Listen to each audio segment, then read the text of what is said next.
Good morning, everyone. My name is Wendy Fenton, and I'm the coordinator of the Humanitarian Practice Network at the Humanitarian Policy Group at ODI.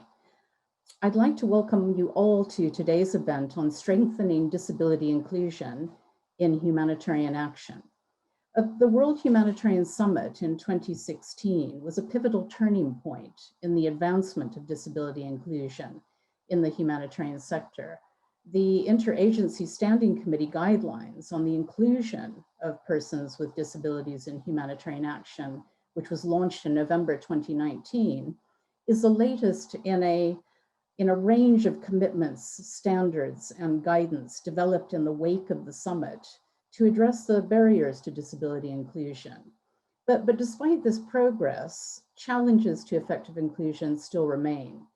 And chief amongst these is acknowledging that persons with disabilities and their organizations are not passive beneficiaries, but they're agents of change, they're rights holders, they're key actors in humanitarian response.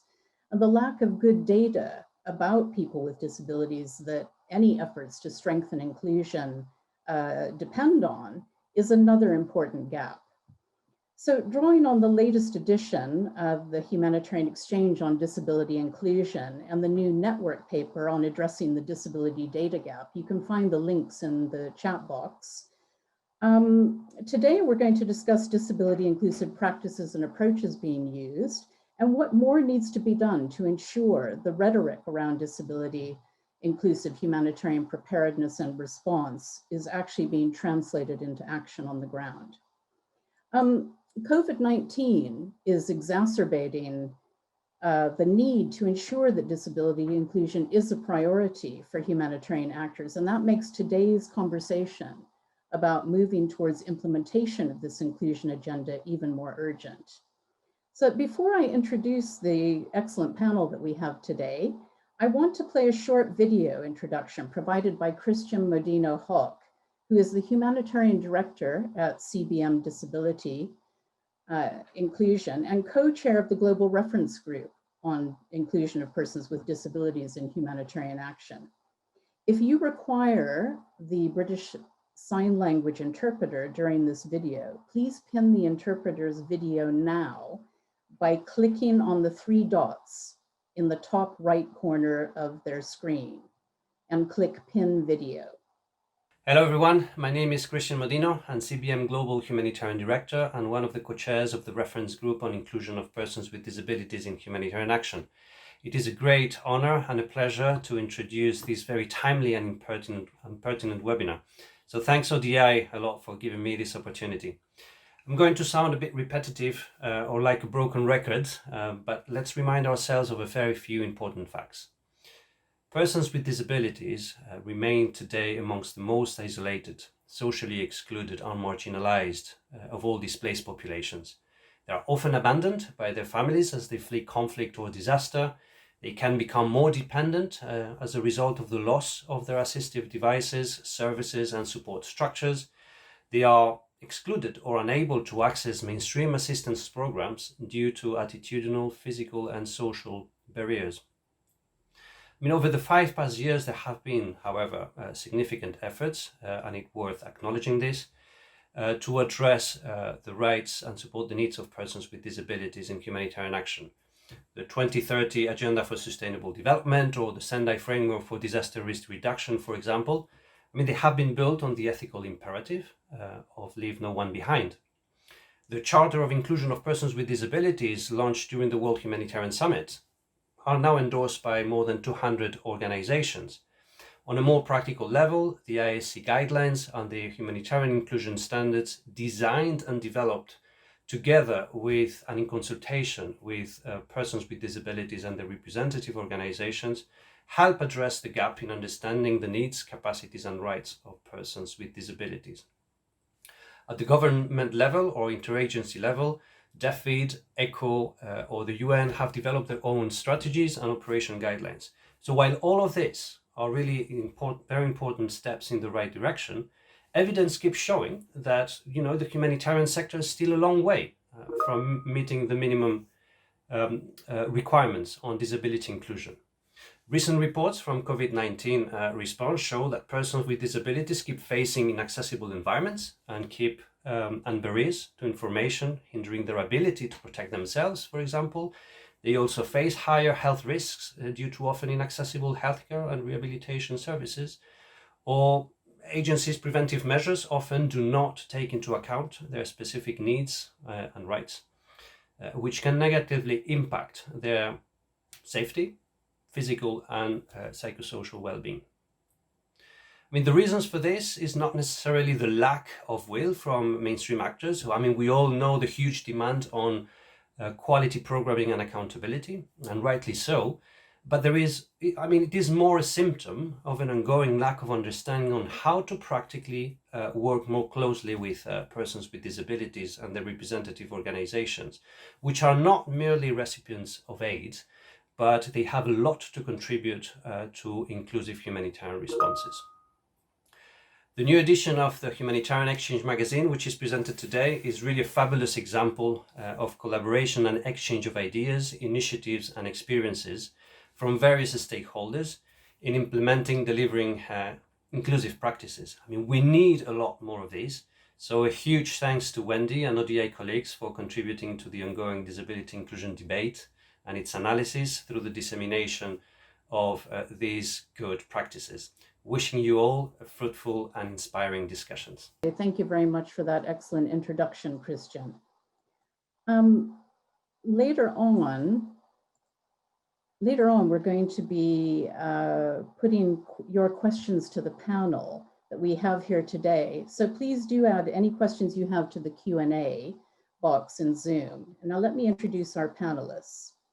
So first of all, a warm welcome to Simi Bula, our first panelist, who is the Pacific Disability Forum's Regional Coordinator for Disaster Risk Reduction, based in Suva in Fiji.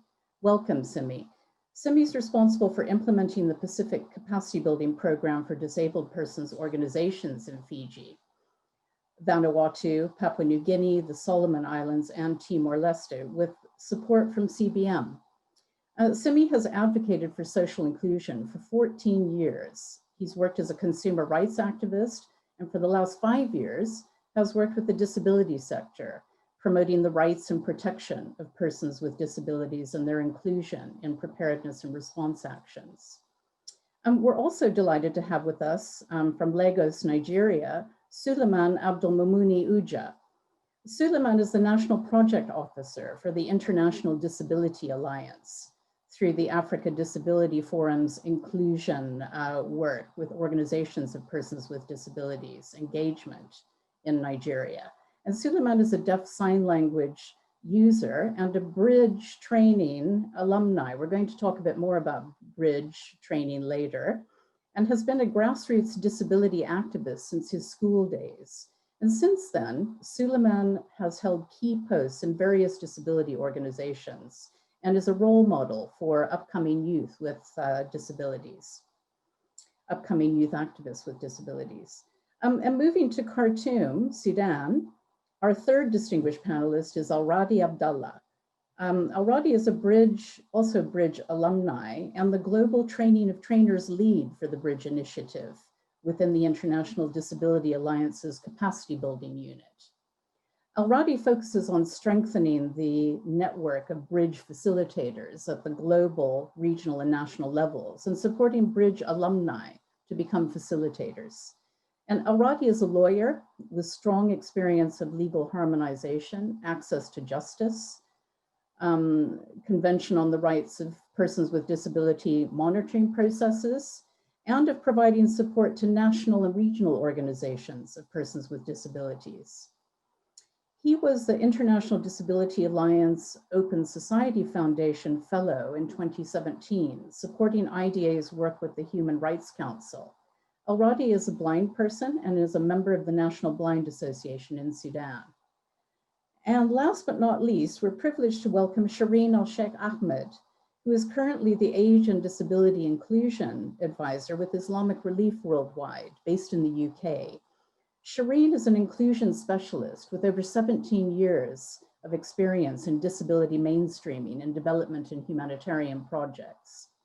She spent 8 years working with children with disabilities, including shaping the strategic strategic direction of disability inclusion for children 0 to 15 in Syria, concentrating on early intervention programming and change management at ministerial level. From 2009 until 2015, Shireen led and managed humanitarian responses in a number of organizations in over 15 countries. She also successfully led a change management program for aging and disability inclusion in humanitarian action, or ADCAP. So let's move over to our panelists. And Simi, I wanted to start with you. Your article, and I should say that everyone involved on the call today is an author or co-author of one of the articles in the Humanitarian Exchange. But I wanted to start with Simi. So your article looks at the role of organizations of persons with disabilities in humanitarian action and how focusing on a shared vision for the disability movement in the Pacific has led to significant improvements in inclusive disaster risk reduction, response, and recovery. I just wonder if you could tell us a bit about what the shared vision is and how did the Pacific Disability Forum go about creating it? Over to you, Simi.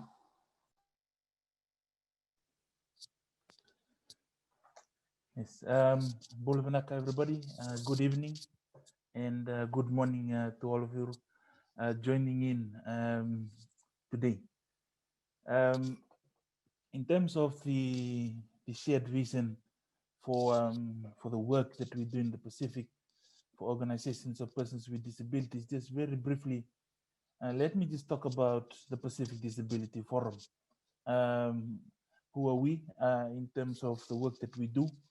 The Pacific Disability Forum is an organization of and for persons with disabilities.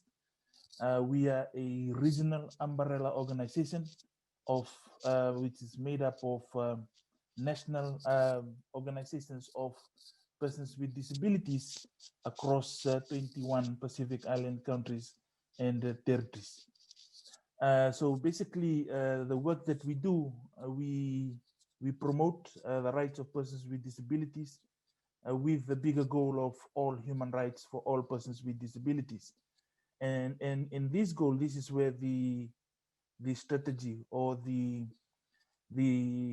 collective vision of the Pacific in terms of disaster preparedness and in emergency response and also humanitarian actions. So this shared vision, which is the disability inclusive preparedness for response strategy, a document that brought about the voices of persons with disabilities across the Pacific region, using learning from using their lived experiences to document and identify priorities for organizations of persons with disabilities in the region. In terms of the development of this project, over the years, persons with disabilities, while they have been participating in humanitarian action, they have also been participating in disaster preparedness work, also in disaster response within the region. They have been pulled in different directions due to the lack of resources that they have, and also due to the lack of capacity that they have, which should enabling limiting their participation within the sector. And then when we brought this this strategy, when we put this strategy together, we identified these different gaps within in terms of the participation of persons with disabilities. Secondly, we look at the capacity of organizations of persons with disabilities as representative of the voice and issues of persons with disabilities. And in terms of the journey that we went through to develop this common vision, we started off with bringing together 14 organizations of persons with disabilities across the Pacific region. We had a meeting in Fiji, and then we talked about a 10-year vision of disability inclusive disaster risk reduction work in the Pacific. And then from that, we had a bit of a brainstorming where different organizations bring in their different experiences. And then there were few representatives that were identified to work with CBM Australia in Australia to put together these lived experiences that has been collated from different organizations into a strategy that will form the pathway to create, to form that common vision, and also the priorities for organizations of persons with disabilities in terms of their engagement within in disaster risk reduction. And with this, CBM Australia mobilized their partners in Australia, and we brought together a representative of persons with organizations of persons with disabilities from the Pacific to Melbourne in Australia to draw up the strategy, which is now today called the Disability Inclusive Preparedness for Response strategy. And then with this strategy, in 2018, just before the consultation was conducted in the Pacific in terms of the development of the IC guideline on the inclusion of persons with disabilities in humanitarian action, again, we saw that as an opportunity to bring together a different representative of organizations of persons with disabilities to come and refine this common vision, refine the strategy, and also use that as a tool to put forward our messages where in the consultation that will be conducted on the IC guideline on the inclusion of persons with disabilities in humanitarian action. And this saw the opportunity to really look at what are the priorities in the region for organizations of persons with disabilities. And there were 6 priorities that were identified. One was the strengthening of organizations of persons with disabilities.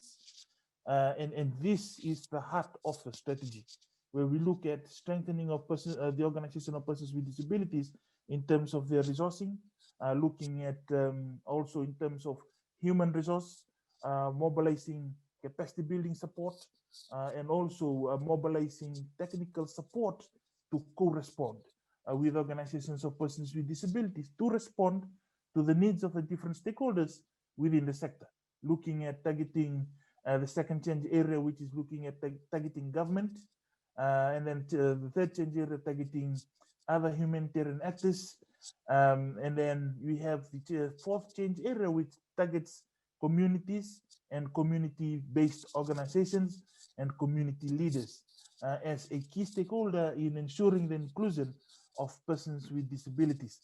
And then we look at change area 5 as looking at strengthening of systems and humanitarian services to ensure the inclusion of persons with disabilities.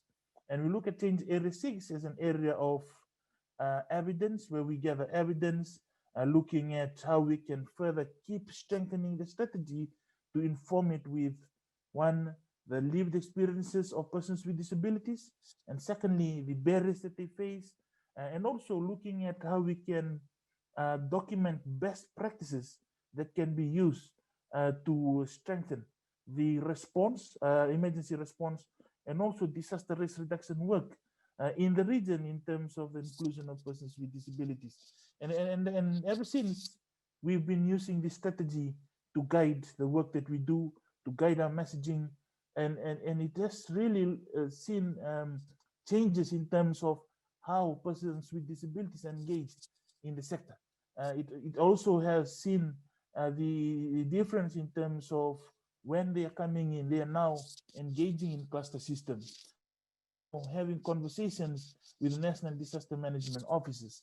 They are now having conversations with humanitarian NGOs like Oxfam, Plan, CARE, World Vision, and this, they're no longer just going in to be pulled in because of the priority of the responders or of humanitarian actors, but they're coming in with their own priorities, and they're coming in with their own asks, and also they're coming in with their own solutions that they can provide to ensure that persons with disabilities are included and are no longer left behind.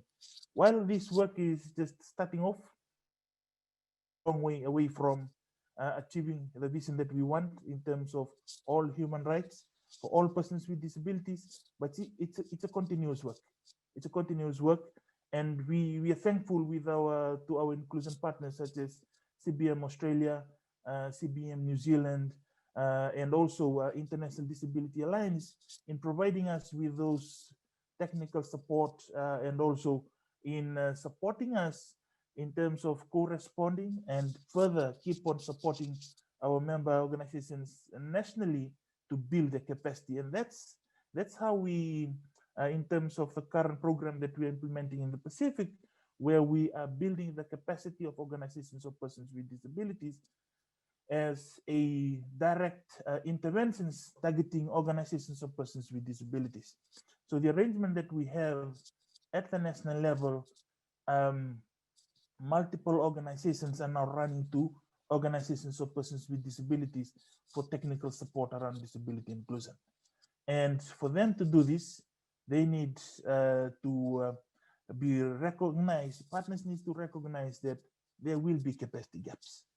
There's a need to build that capacity of organizations of persons with disabilities, because we know that persons with disabilities over the years, they've been stigmatized, and that affects their access to education, that affects the access to build the technical expertise around these different thematics, and that also affects their understanding and their access to information about how they can engage within the humanitarian infrastructure. So with this program that we're doing, while there are requests coming in to organizations of persons with disabilities, the technical support is provided by CBM Australia and the Pacific Disability Forum to them to correspond to these different requests.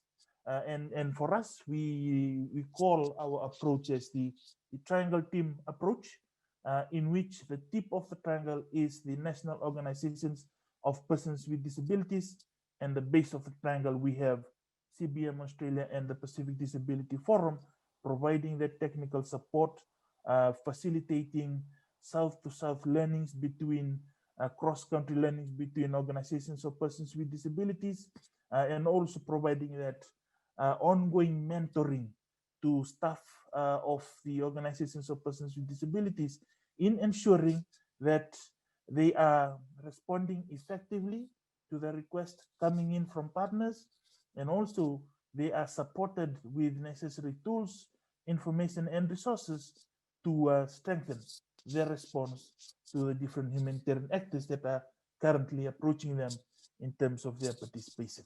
Simi, However, the work is sorry ongoing. sorry, Simi, to interrupt, but I just wondered if you could also tell us a little bit about some of the challenges that you faced along the way in creating this shared vision.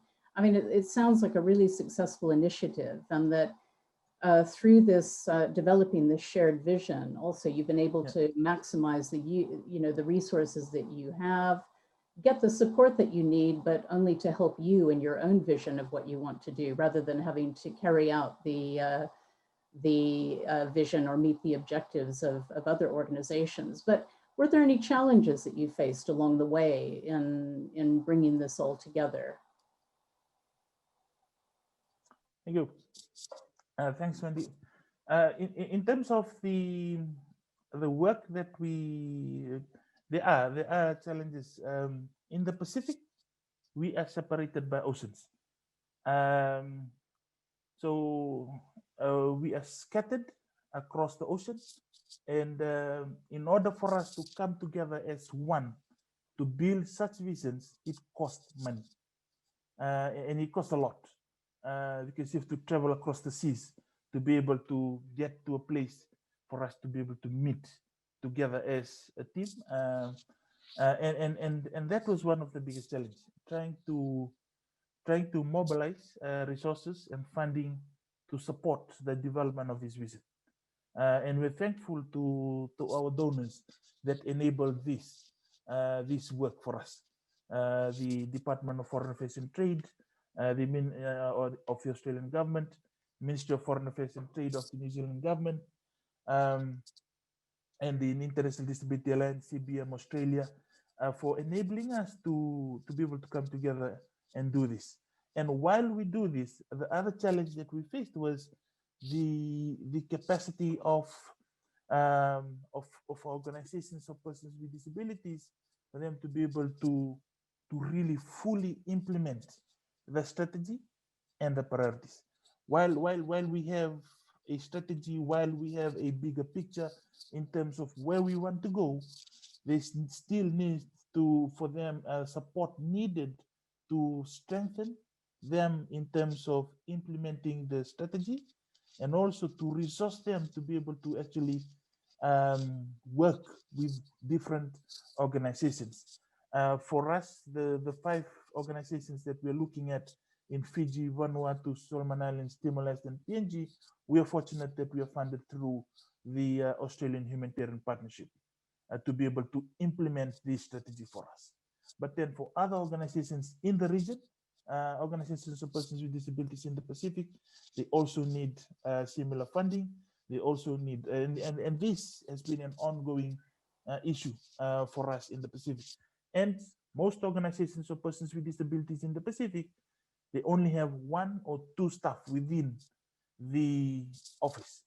And most of them rely on the time of volunteers for them to be able to implement this work, for them to be able to implement this vision. And that impacts the prioritization of the competing priorities within the organizations in terms of implementing the shared vision, and also in terms of ensuring that systems are in place, structures are in place to support them when there's an actual response. In terms of them being engaged in disaster risk reduction work. And then in the Pacific, we're also having this different conversation around climate change adaptation. So these are different, very technical areas, which requires technical expertise. And in most Pacific organizations of persons with disabilities, this expertise are not there. All they have are lived experiences. So for us at the moment, what we're trying to do is trying to support organizations of the persons with disabilities to be able to use these lived experiences for them to be able to strategically participate within these different sectors, these different platforms for them to advocate. And at the moment, that is one of the challenges due to the lack of access to education for persons with disabilities. So most of the staff within the organizations of persons with disabilities only have lived experiences. But then you need to treat them skills, conduct training around advocacy skills, project management, financial literacy, and these are all encompassing things that we really need to build to ensure that they effectively and efficiently represent the voice of persons with disabilities within these different platforms. Thank you very much, Simi. That's really helpful and really interesting. And I'd love to hear more about that, but I think in the interest of time, we're going to move on to our next panelist. And that would be Suleiman. Suleiman, you've been a grassroots disability activist, as I mentioned earlier, since you were in school. And you've also worked with organizations of persons with disabilities and humanitarian agencies.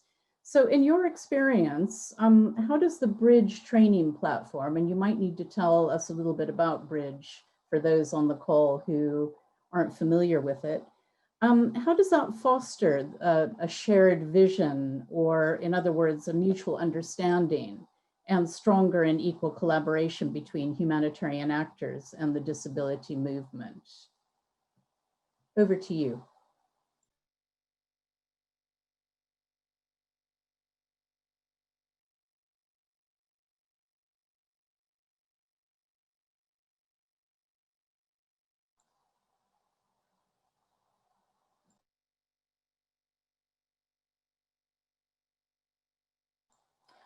I think you might be on mute, Suleiman. You're in. Oh, so sorry about that. I didn't know. So sorry about that. So hello everyone once again. When we talk about disability, we need to understand what disability itself means.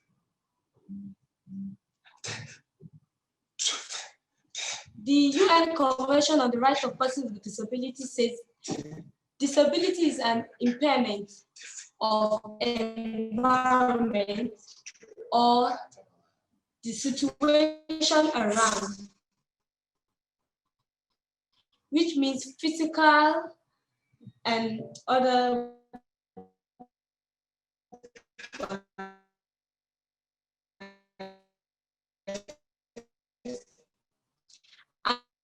and then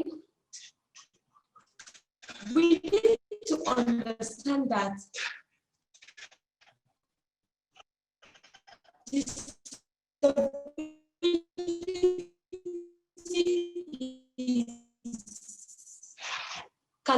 disability can happen to anybody at any disability alliance. As sharing knowledge on those that have strong advocacy background. To know the deep knowledge about CRPD, the UN Convention on the Rights of Persons with Disability, and Sustainable Development Goals. So this platform gives more insights about the variety of the rights of persons with disability and how it links to each other,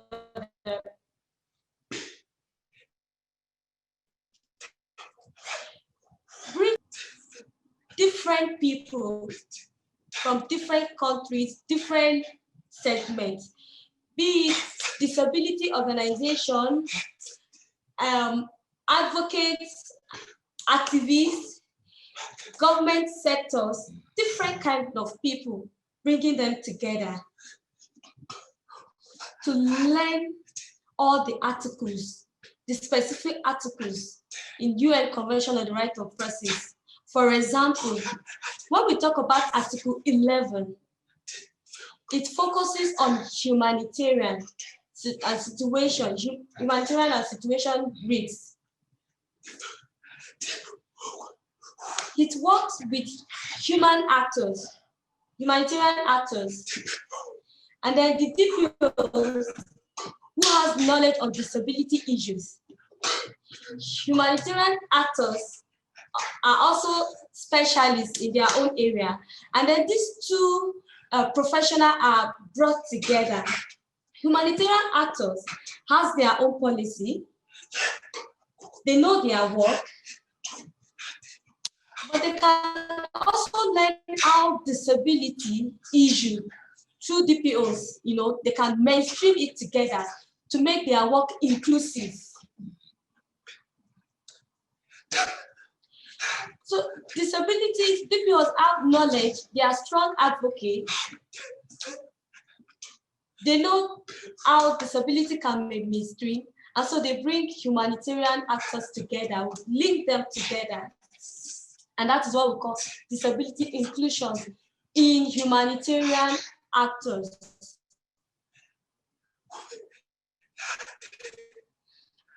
So we sit down and look at all these things together.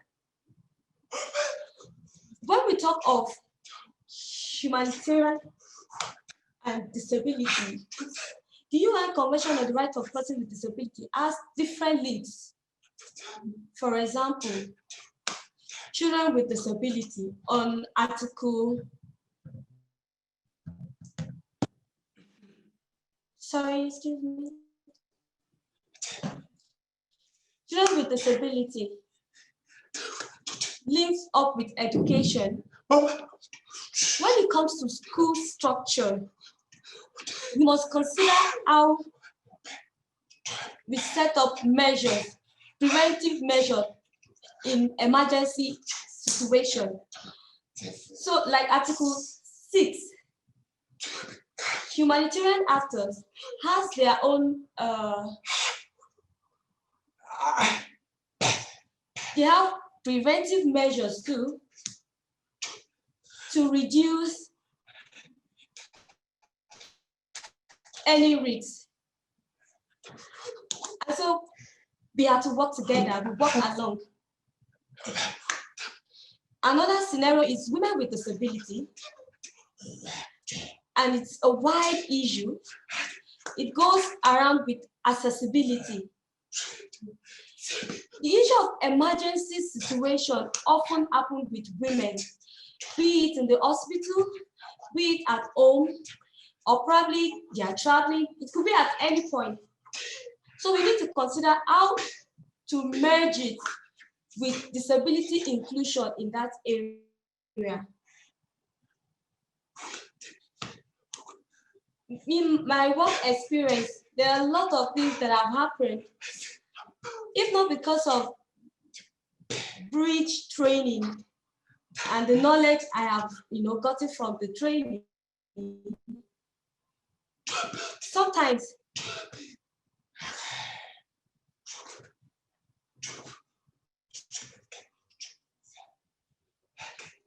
human creativity issues, we must find an alternative to use our knowledge on our situations. And the humanitarian actors and the UN Convention on the Right of Person is to help us to have fast solving, to know how to solve the issue, emergency issue, with immediate effect. In a situation where there's a fire outbreak, this is not expected. There's only need to have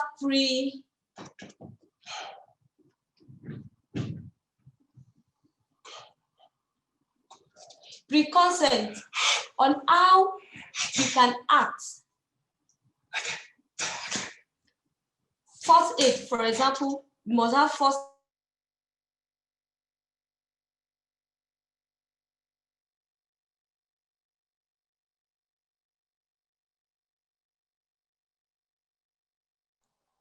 I think we may have lost Suleiman briefly. Suleiman, we aren't able to hear you or see you. So I think what we might do is move on to Al-Radi and then come back to you to hear more about that, because I'm interested to know what impact your engagement with the Bridge CRPD training has actually had on you both personally and in the humanitarian work that you're involved in. But I'll come back to you when we can reestablish connection. Al-Radi, can I move on to you?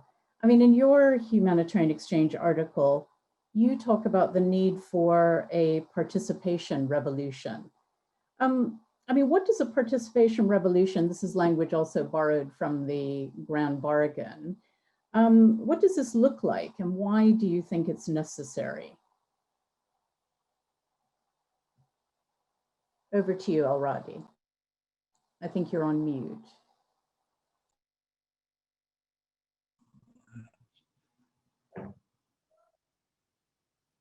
So sorry, my network went wrong. Suleiman, maybe we could just let Al-Radi respond because I thought we'd give Al-Radi a chance and then I'll come back to you. I'll come back to you. Is that okay? All right, that's fine. That's fine. Thank you very much. Sorry, Al-Radi, let me just repeat that. As I said, in your article, you talked about a participation revolution. And I just wondered what you mean by that and why do you think it's necessary? Go ahead.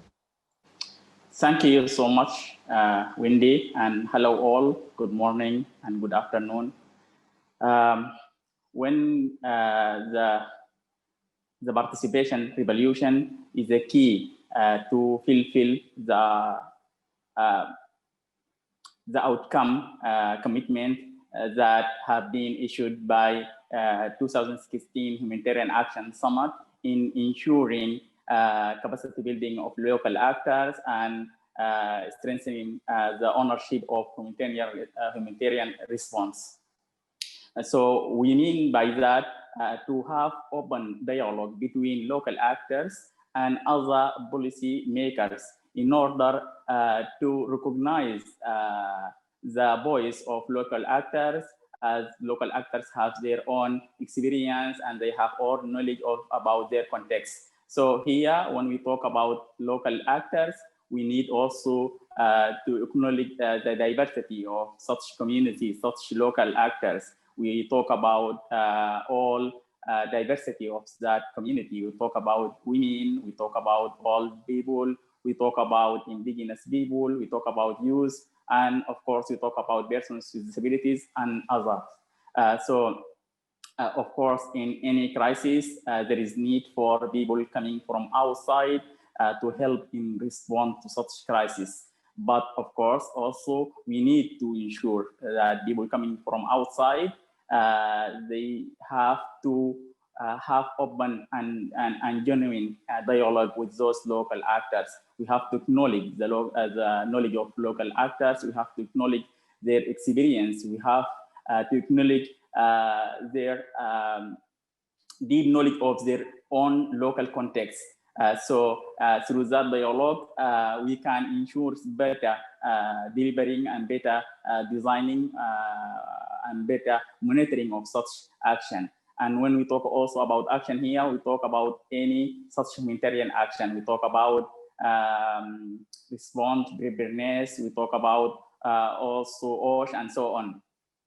For example, in the context of disability, we need to acknowledge that persons with disabilities, they have their own experience, lived experience with disabilities, so they know a lot about how the services and the response can be delivered in the context of persons with disabilities. They know how the delivery can be accessible. They know how the delivery can be dignified persons with disabilities. They know how the support should be look like in the context of persons with disabilities. So in this sense, we need to acknowledge and open space for persons with disabilities there through their representative organization to be, as you said in the beginning, to be not only passive recipient of humanitarian aid, but also agent of change and partner in delivering and designing such action.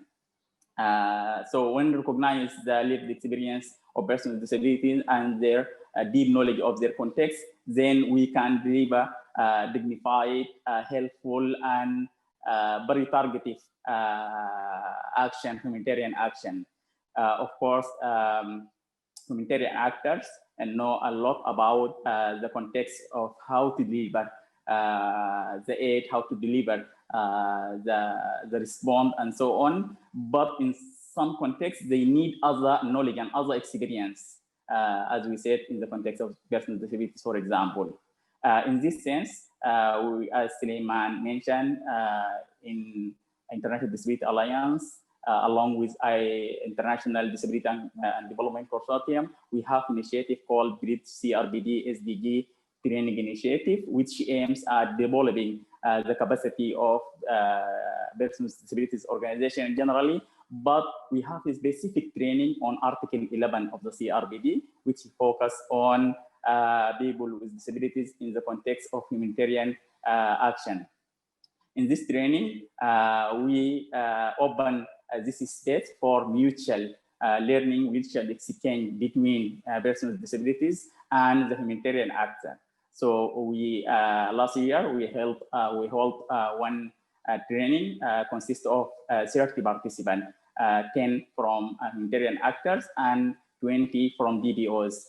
When they sit together and they learn from each other, we acknowledge, as my colleague from the Pacific said, we acknowledge that persons with disabilities organization need some capacity building in the context of the humanitarian action. But on the same time, the humanitarian actors need some capacity building on the context of disability. So we open this learning space, mutual learning space, to let humanitarian actors learn from DBOs, persons with disabilities organization representative, and let persons with disabilities learn from the humanitarian actors about how the humanitarian aid should be look like on the ground.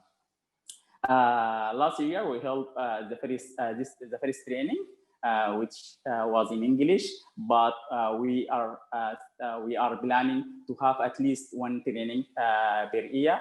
It could be more, and it could be global at global level, and also it could be at regional level when needed, and even it could be in national level. And the first one was in English, as I said, but we are thinking also, are planning to have in other language, French, Spanish, Arabic, and so on, in order to have this opportunity of open the mutual learning between persons with disabilities and humanitarian actors for all different parts of the world. By this, we ensure that the participation revolution is open for change, and both actors in this field, humanitarian actors and persons with disabilities, are set together and acknowledge the knowledge of each other and learning from each other. So the key of the participation revolution is recognizing of local actors, recognizing of different different groups of those local actors, recognize the experience and the lived experience of those groups. And the most key word is mutual. So we have to have mutual learning, mutual sharing, mutual exchange, not to have only people coming from outside to tell people who are in the crisis what to do and how to do. Thank you. Thank you very much, Alradi. No, that's really interesting. I mean, you also say in your article that you learning from the movement to mainstream gender could be used to support humanitarian agencies to mainstream disability inclusion.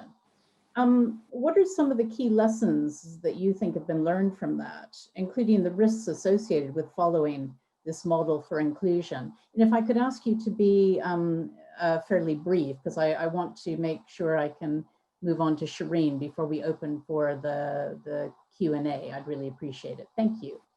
All right, thank you so much. Yeah, as we said, the aim is to mainstream disability among all humanitarian action and to ensure the best inclusion of persons with disabilities in those actions. So we need to learn from other social movements, such as women movement. We need to see what the challenges that face those women, movement, and in particular women movement, in being inclusive in the humanitarian action, and also the opportunities and also the success. So, for example, in the success, we have observed that the gender marker to track and measure aid that goes for women is good tools to see how much aid go for women. Yeah, of course, it has some challenges, but we can learn from that as well, and to have disability marker to see how much aid go for persons with disabilities, how that aid have been used, has been used in line with the CRPD, with the principle of the CRPD and human rights in general, and it has been used in creating more isolation for persons with disabilities. So, and of course, here we have to acknowledge that there is twin approach to focus on persons with disabilities, but also to ensure the intersectionality of disability with other identity. For example, we have to ensure in women markers that women with disability are there and they receive the equal aid that the other women have received as well. So we have to look deeply on the other movement to see their success and their challenge, to benefit from their success, and to try to overcome and to avoid being in the same challenges. Thank you very much, Alradi. I'm going to actually move on to Shireen now. I've got a couple of questions for her, and then we'll try to come back to Suleiman before we move on to the Q&A. Shireen, we've just heard some interesting insights on lessons from gender mainstreaming from El Radi, and it raises a good point around intersectional identities. And at Islamic Relief, I know that you've tried to mainstream protection and inclusion in programming. So I wonder if you could tell us what some of the key components of this approach are, and based on the recent review that was undertaken, how successful has this been? Thank you so much, Wendy, and everybody who had put a lot of effort in the magazine, the articles, this webinar.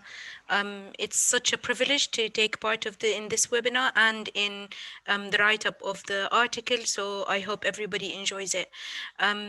I will build on what Aradi said. It is so important to for mainstreaming organizations, especially humanitarian, in the context that we're talking about humanitarian organizations, to build on what they already have. A lot of these organizations, they have a fruitful ground for gender mainstreaming, protection mainstreaming, a lot of accountability in place as well.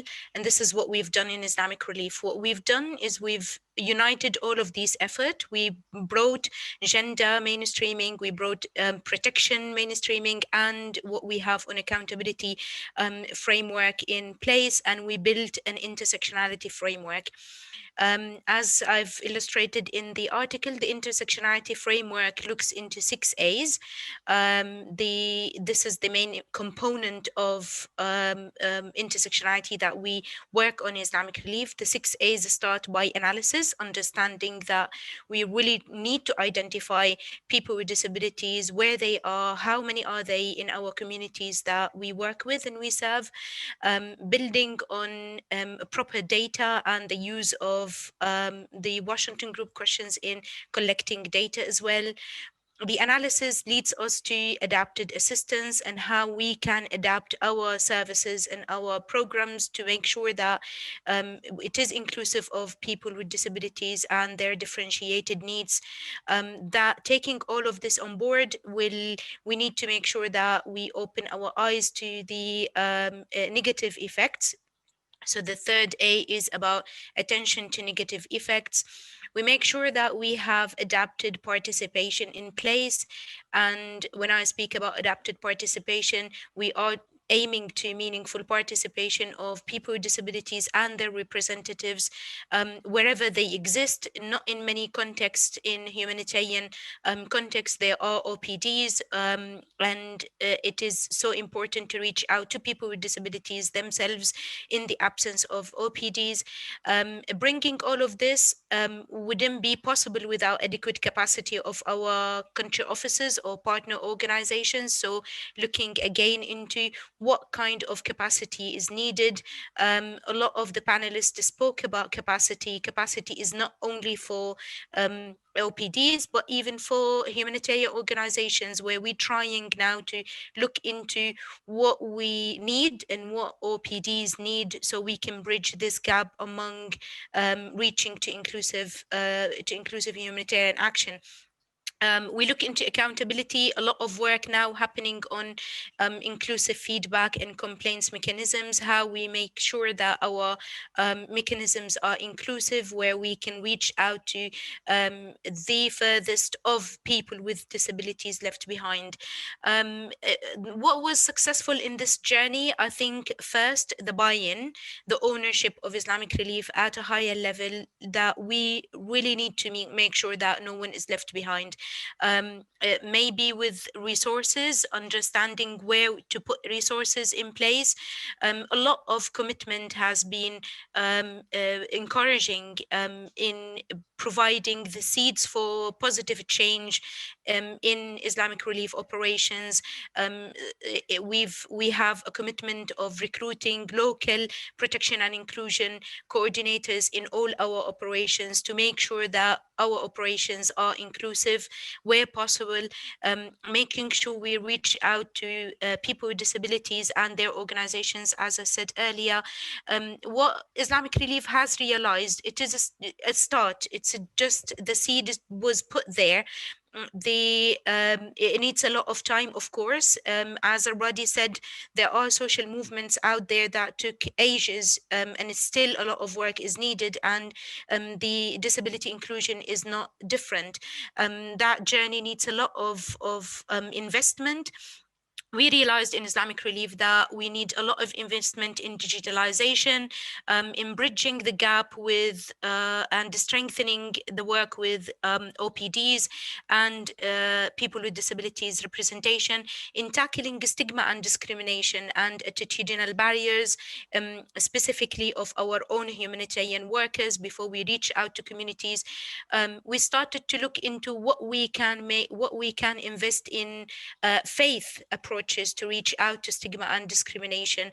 And I think all of these highlights the importance and the success that there is a lot still needed. However, we realize it is only the start of the journey. I'll stop here because you have we still need to listen to Suleiman. Thank you, Shireen. Yes, before I move over to Suleiman, I've had a message come through just to ask us all to avoid using acronyms, because I think some people don't understand them. It's one of the hazards, I think, of humanitarian work. So I think Yes. when we say OPDs, we're saying organizations of persons with disabilities. Yes. OPDs? Yes.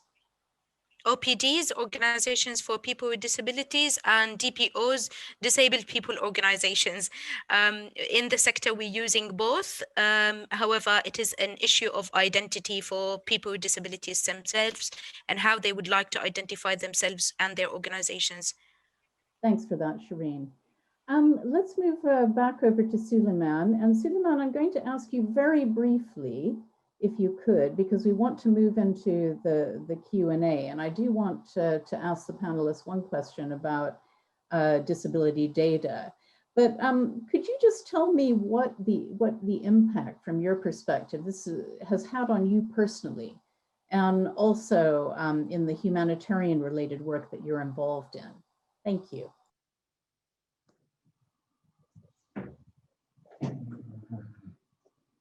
Okay. Yeah, on data issue, personally, data has a great impact because we use it in planning, designing, and implementation in everything we do.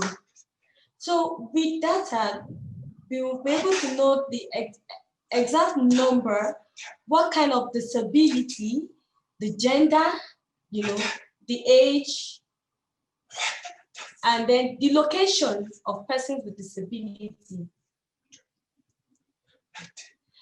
And then, as we look at the perspective of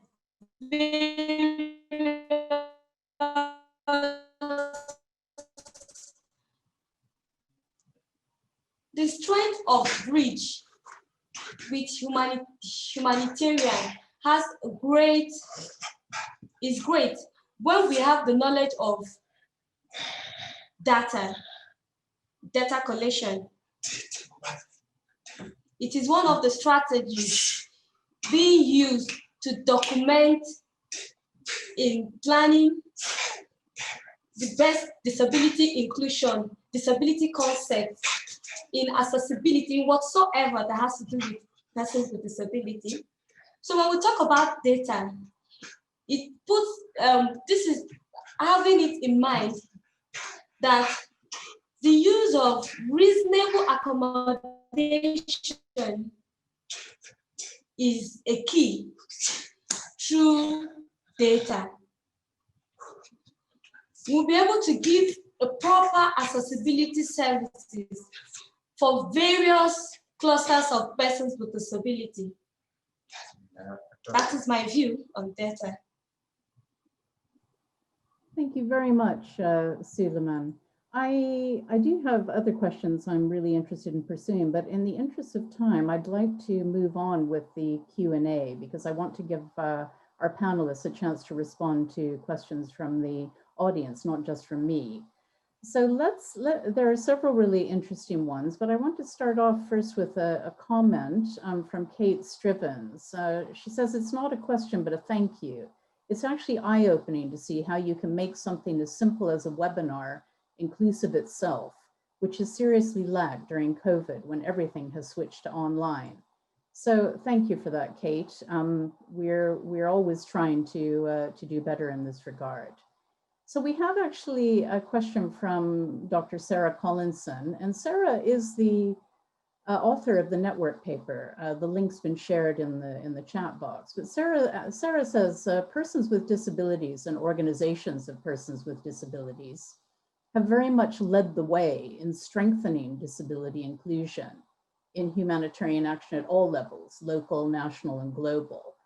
Do the panelists see real change in the approaches and priorities of mainstream humanitarian actors that reflects the new global commitments and guidelines promoting more inclusive humanitarian action? So I think I will start with Simi. What's your view on that, given your experience with the Pacific Disability Forum? And if all panelists could be as brief as possible, that will be a huge help because we'll have more time for everyone. Thank you. Go ahead, Simi.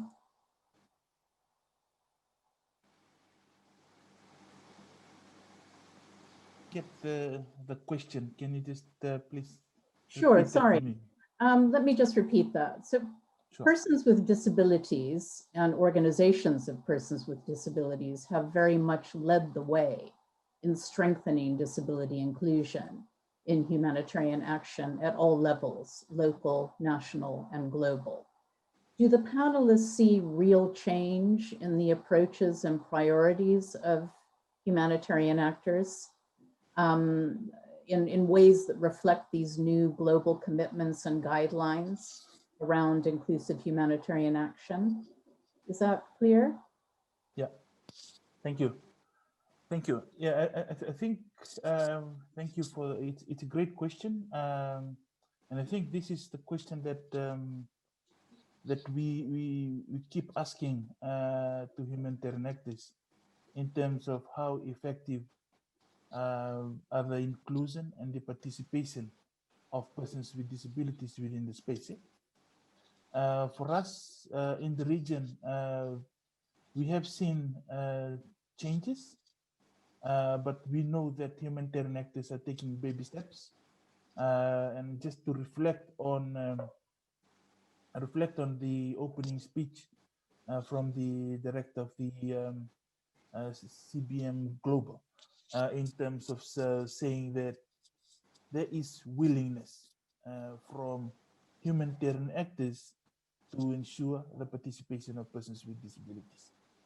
However, for me, for us, from our perspective, we would like to see changes in terms of institutional change within organizations and also within the different structures that are there, which are operating in the humanitarian space. Political will, it changes with the person, but changes need to occur within the organizations. Institutions need to change, processes needs to change, and disability inclusion needs to be something that not just to be thought about when there is a response, but it has to be something that needs to be weaved into plans, it needs to be weaved into budget, and it needs to be integrated into actions when they're carrying out, when they're implementing the various programs that they implement within the humanitarian humanitarian space.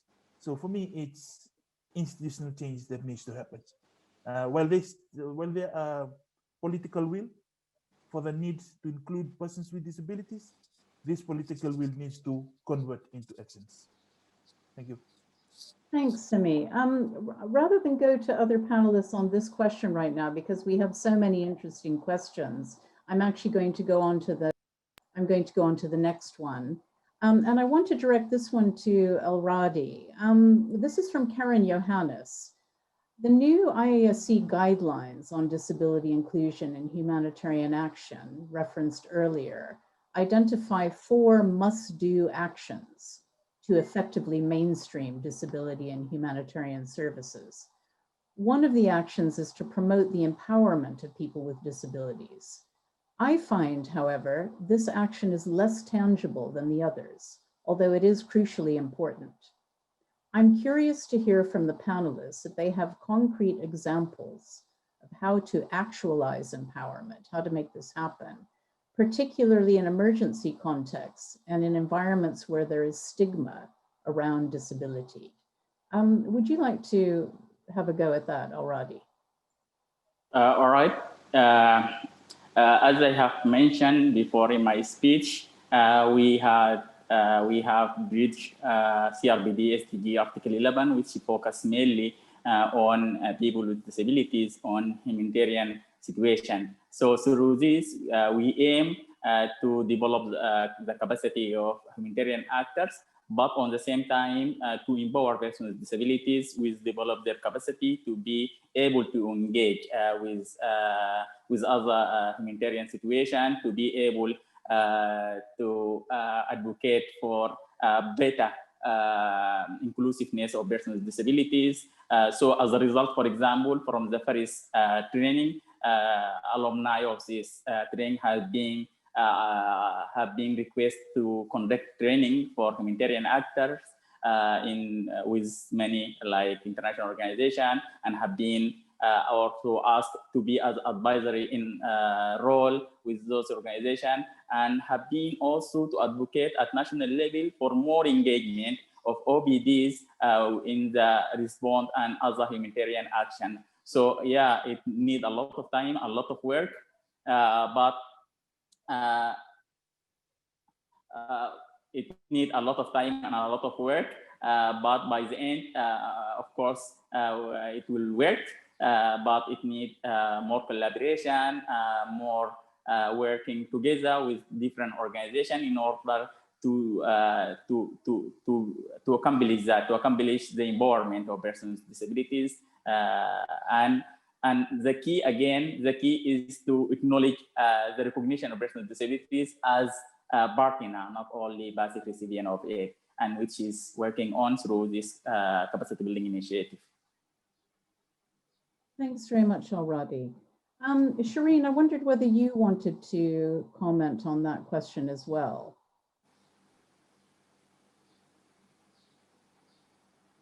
Sorry, I was muted. I think I would agree with Aradi.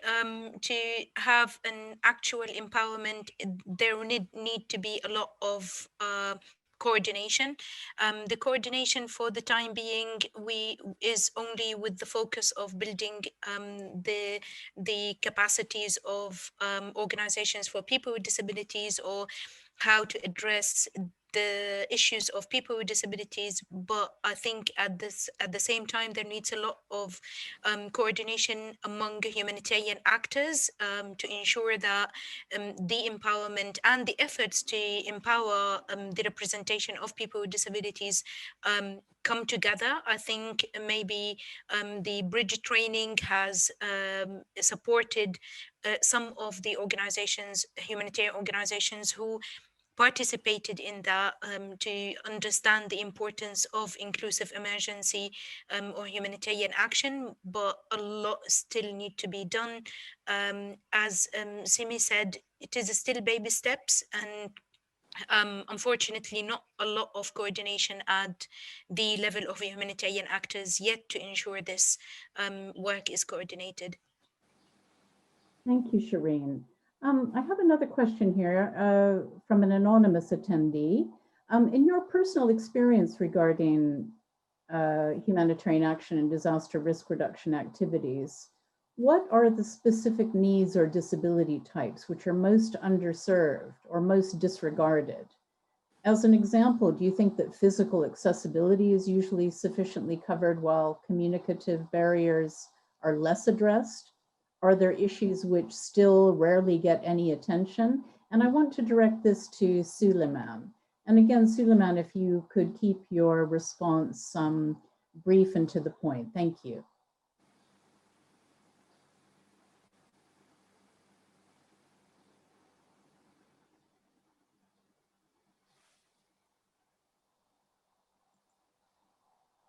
Suleiman, are you with us?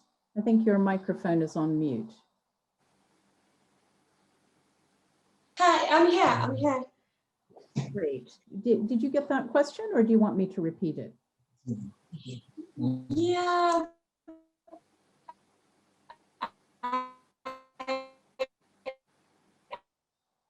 I did.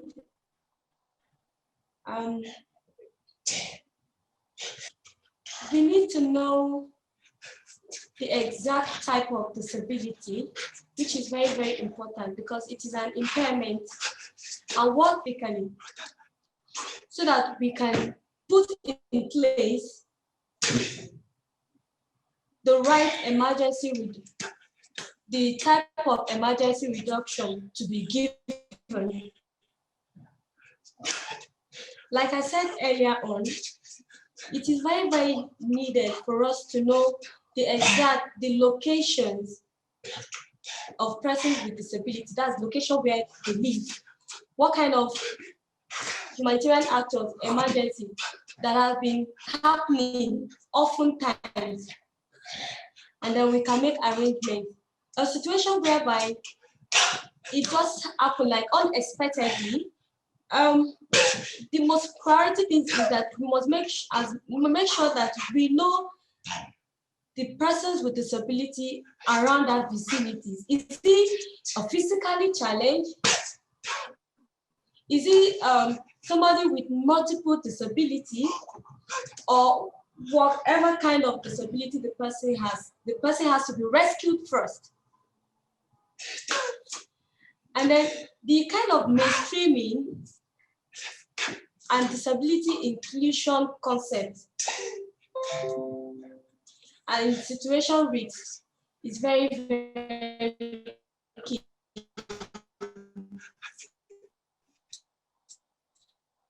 Because if we don't adapt it, or we don't put it into consideration, then it might not be possible for us to do the needful. Thank you, Suleiman. Oh, sorry. We must invite.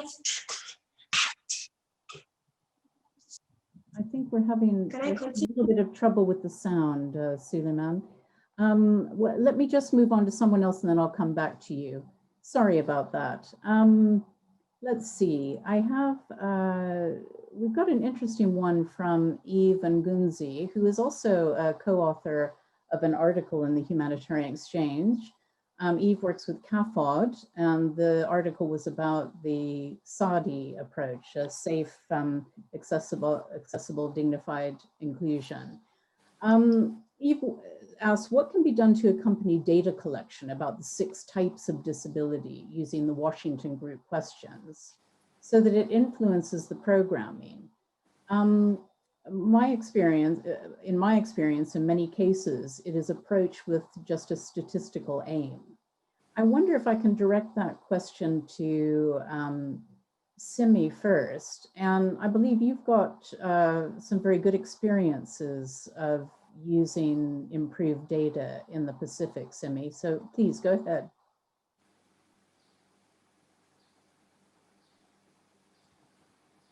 Thanks, Wendy. Just in terms of the use of the Washington Group of questions in programming, I think at the beginning, for us, the first thing that we need to realize is the purpose in which the Washington Group of questions were developed, and these were to identify the prevalence of persons with disabilities in within a population, and I think integrating those questions into programming, one is it strengthens in terms of identification of persons with disabilities.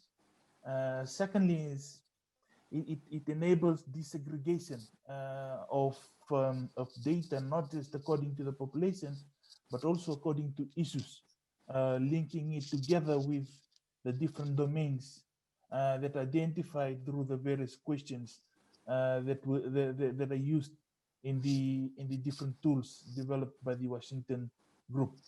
What we did when we were using the questions, the Washington group of questions during Tropical Cyclone Winston, using those questions, it enabled us to identify the needs of persons with disabilities based on the different domains that are there, that are used within the Washington group short set of questions. Also, it supports us in terms of disaggregating barriers based on the different domains across that are used in the Washington group short set. So it probably might give you statistical data, but also it strengthens your qualitative data, and also it provides you with the opportunity and a platform to probe more in terms of areas that you need to dig deep, that you need to conduct further research or further discussions in terms of understanding the situations of persons with disabilities at the community level. It's a great tool to use. However, it also has its own limitations, but it's a tool that can be used for a start as a minimum standard to collect data on persons with disabilities. Thank you, Simi. That's really interesting.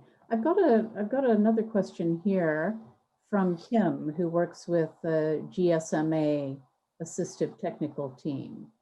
The question is, can any of the panelists share examples where digital stroke mobile, I guess technology, has played a role on driving enhanced humanitarian action for persons with disabilities specifically, or perhaps where they see immediate value of mobile or digital solutions?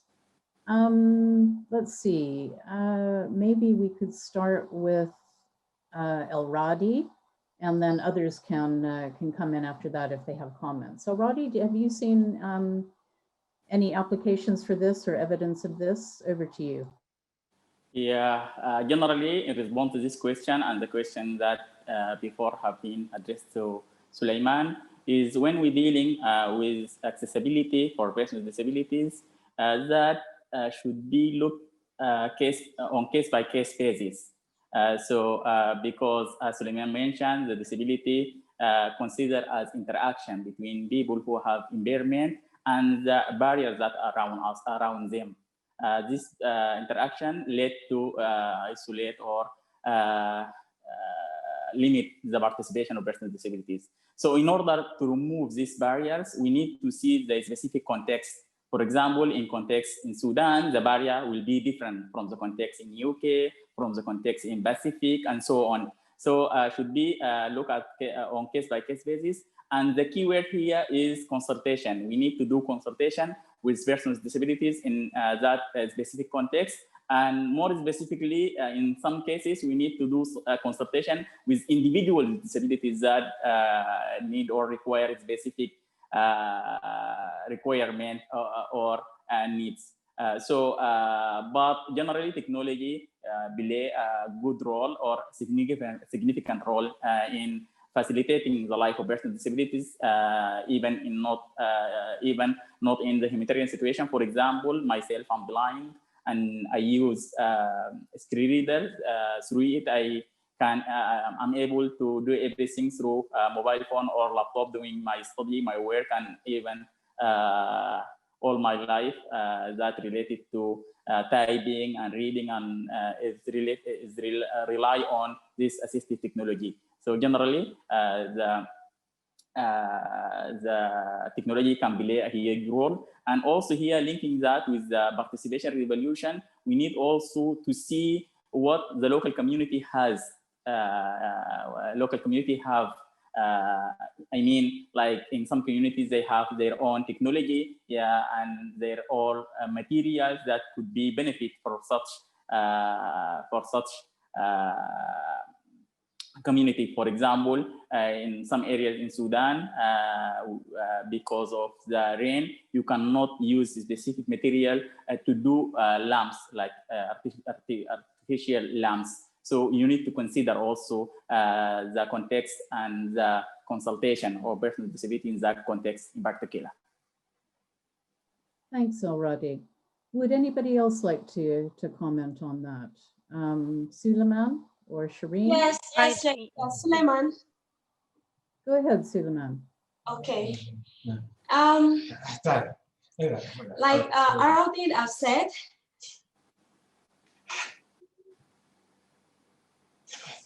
the role of technology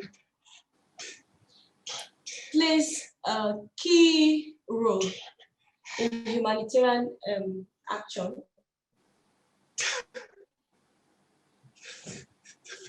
Disability is, you know, like I said before now, we have different clusters of disability.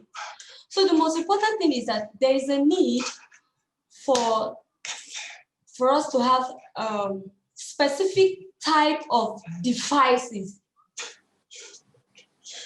which can be different for each countries. And there is what we call like offline devices, and we have online devices. And again, humanitarian actors should have it in mind that, like for the deaf and blind, they use tactiles. They don't use, it's not calls. So most time I notice that when there is an emergency, you start making calls, call 411, call this number. But for the deaf, the situation for the deaf is not call. We can't make call. And so what we need is signal, probably something like an alert, which can be linked up with the phone when there is an emergency. And if I began to see an alert, I could know that, oh, something is wrong somewhere, then I need to move away from where I am.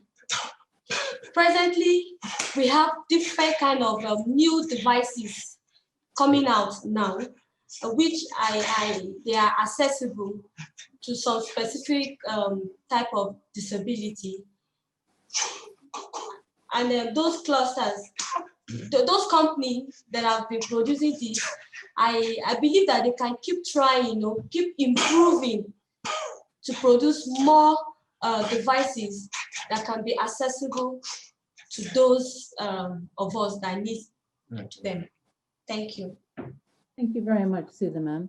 We've only got about 5 minutes left.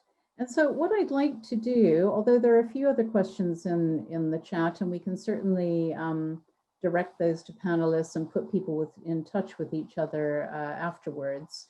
But I would like to ask everyone very briefly on the panel to tell us what they think humanitarian organizations in particular need to be focusing on now. We've got the guidelines, we have the standards, we have so many resources that we can use. What do we need to do now? And how can the reference group best support our efforts as humanitarians? Let's start with Shireen. Thank you, Wendy. I would prioritize two things maybe for humanitarian actors, including, of course, Islamic Relief. The first one, reaching out to people with disabilities through their representations where it exists. As we said before, for people with disabilities, it is important to open all doors for meaningful participation in every single step of the humanitarian cycle, not only thinking of the absence of data, but to plan our own interventions in an inclusive way, so we have the time to ensure the inclusion of people with disabilities, the consultation, and how we can reach out to DPOs. My second priority would be to think of addressing stigma and discrimination as a cross-cutting theme in all our operations in humanitarian action, not only thinking of stigma and discrimination as a standalone, but ensure that all our activities in cooperation with disabled people organizations can address stigma and discrimination, thinking of change makers, of people with disabilities as change makers where we can. Thank you, Ova. Thank you very much, Shireen. I'm going to move over to Simi.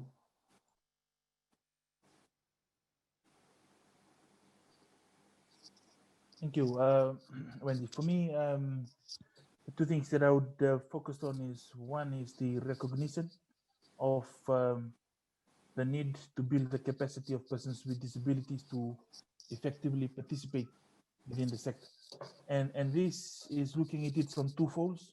One as beneficiaries of humanitarian actions, and the other one is as humanitarian actors.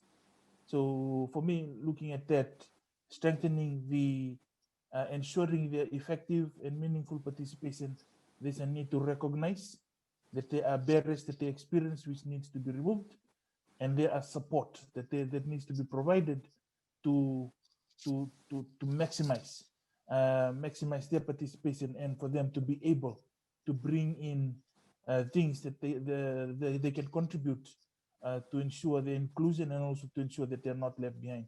Secondly is humanitarian actors to focus on the way they work, review their systems, review their institutional structures, and ensure that disability inclusion is integrated within their processes, within their systems, and as I mentioned earlier, within their plans, budgets, the way they work, even looking at their code of conduct, recruitment, the whole thing.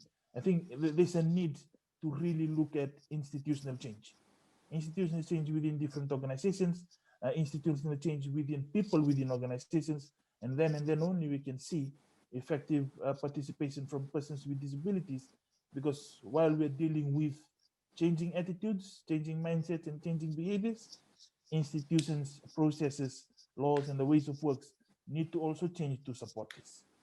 Naka, thank you very much. Thank you, Simi. I'm going to move to Suleiman. Suleiman, you've posted, I think, your answer in the chat, which I'll read out. But then if you'd like to add anything to that, please do very briefly. Suleiman said in response to that question that it's important that there is important to emphasizes on humanitarian actors to be inclusive for all and have universal design approach, which is acceptable to all, especially special requirements. Suleiman, would you like to add anything to that briefly before I move on to El Radi as our to make a final comment? Yes. Okay. Yeah, humanitarian actors. The area I would like them to focus on, they need to have the knowledge of disability concept, which is the first thing, which is key for them. Shayna said that capacity building is another key. And then another thing is we need to have a strong foundation for each other, be it humanitarian actors, experts, IDDC, international disability construct, the members, DPOs, organization of persons with disability, we need to come together in each countries to have bridge Article 11 training, so that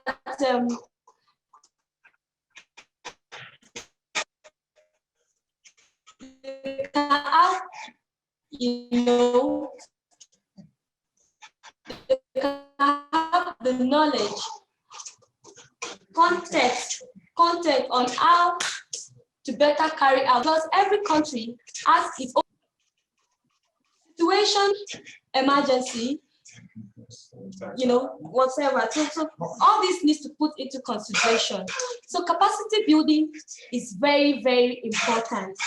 And that is why we have bridge initiatives. And they are already on. Sorry, Suleiman, I thought you were finished. And we've only got a couple of minutes, so I wonder if I can ask if I can move on to El Radi, because I think you've made your point very well. El Radi, you have the last word before we finish. So what's your view on this? Over. All right, two things also. The first thing is meaningful engagement and involvement of persons with disabilities organization in the humanitarian action. And here I would like to highlight and stress in the word meaningful. When we say meaningful, we mean exactly meaningful. We need to consider all persons with disabilities, especially underrepresented groups such as deaf, blind, persons with psychosocial disability, intellectual disability, and so on. And also we need to ensure that the engagement was in the beginning of the process, from the very beginning, planning, designing, delivering, not only after we plan and design the project and when we would like to implement and ask DBOs just to endorse that. Yeah, we mean exactly meaningful. We need for this participation to ensure accessibility, a reasonable accommodation, to ensure meaningful participation are in place as well. And the other thing will be capacity building. We need to build the capacity of humanitarian actors on disability issues and on the right of persons with disabilities and how to deliver inclusive humanitarian response to persons with disabilities in a way that dignify, ensuring effective implementation and inclusiveness of persons with disabilities in such programs. Thank you very much, Radi. And I'm sorry that we don't have more time because this is such a fascinating discussion and we have more questions as well. I think this final point that both you and Suleiman have emphasized about building the capacity of humanitarian organizations, which I think often we don't like to hear. We often like to think that we are always in the position of building other people's capacity. So I think that's a point that we need to remember very clearly. So I'd like to thank all the panelists who were excellent for joining us today, and Simi in particular you. I know it's very late in the evening your time. And also to all the people who joined us today and asked such interesting and thought-provoking questions. There will be a video and audio recording of the webinar, which will be online within the next couple of days. So thank you again, and I look forward to the discussion continuing in lots of other fora. Goodbye.